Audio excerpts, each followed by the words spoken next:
পাকিস্তানের আকাশে যখন যুদ্ধের সাইরেন বেজে উঠেছিল তখন এক নারীর সাহসিকতা ইতিহাসের নতুন অধ্যায় রচনা করেছিল।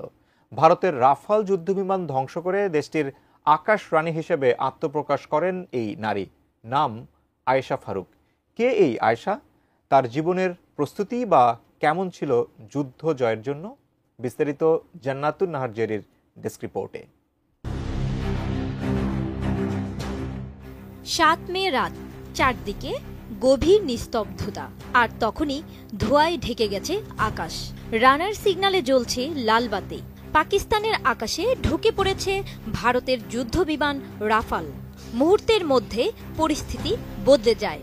হাই অ্যালার্ট বেজে ওঠে সামরিক ঘাঁটিগুলোতে। আকাশপথে উত্তেজনার আগুন আর মাটিতে নিঃশ্বাস বন্ধ করে রেখেছে পুরো পাক জাতি। পাকিস্তান জুড়ে যখন এই অবস্থা, তখন সেই উত্তেজনাপূর্ণ মুহূর্তে ককপিটে বসা এক নারী, স্কোয়াড্রন লিডার আয়েশা।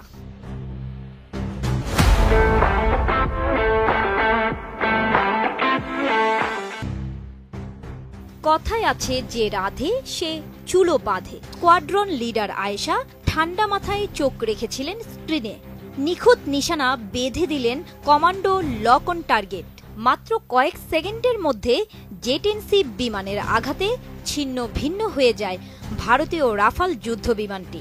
রাফাল বিস্ফোরিত হয় মাঝ আকাশে। ভারতের $288 মিলিয়ন রাফালকে ধ্বংস করে গোটা দক্ষিণ এশিয়াকে চমকে দেন পাকিস্তানের এই নারী pilot Ayesha. BBC, new York Times থেকে শুরু করে খোদ রাফাল কর্মকর্তাও স্বীকার করেছেন রাফাল ভূপাতিত হয়েছে। আয়েশা সেই পাইলট, পাকিস্তানের ইতিহাসে প্রথম নারী যিনি সরাসরি শত্রু বিমানগুলো ভূপাতিত করেছেন। ৩৭ বছরের আয়েশা ফারুকের জন্ম পাকিস্তানের বহওয়ালপুরের এক সাধারণ পরিবারে। বাবার মৃত্যুর পর মা তাকে এবং তার বোনকে একাই বড় করেছেন। ২০১৩ সালে তিনি পাকিস্তান বিমান বাহিনীতে প্রথম নারী ফাইটার পাইলট হিসেবে নিয়োগ পান। তার হাতে থাকা জেট-এনসি থান্ডার চীনের সহায়তায় তৈরি একটি যুদ্ধবিমান, যার ক্ষমতা রাফালের সঙ্গে টক্কর দেওয়ার মতো।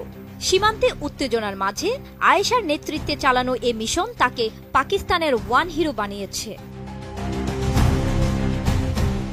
রাওয়ালপিন্ডির রাস্তায় তার নাম এখন গানের মতো গাওয়া হচ্ছে। তার এই কৃতিত্ব শুধু একটি সামরিক বিজয় নয়, এটি একটি প্রতীক। একটি পুরুষ প্রধান সমাজে যেখানে নারীরা প্রায় পিছনে থাকে, আয়েশা প্রমাণ করেছেন যে আকাশে তার দক্ষতা কারো চেয়ে কম নয়। তার PL-5 ক্ষেপণাস্ত্র কেবল রাফালকে ধ্বংস করেনি, ভারতের অহংকারকেও চূর্ণ করেছে। এই গল্প শুধু একটি বিমান ধ্বংসের নয়, এটি একটি নারীর সাহস আর রাজনৈতিক ষড়যন্ত্রের গল্প, যা দক্ষিণ এশিয়ার রাজনীতির মঞ্চে নতুন নাটক রচনা করেছে। জান্নাতুন Nahar Jerry, desk report, ATN news.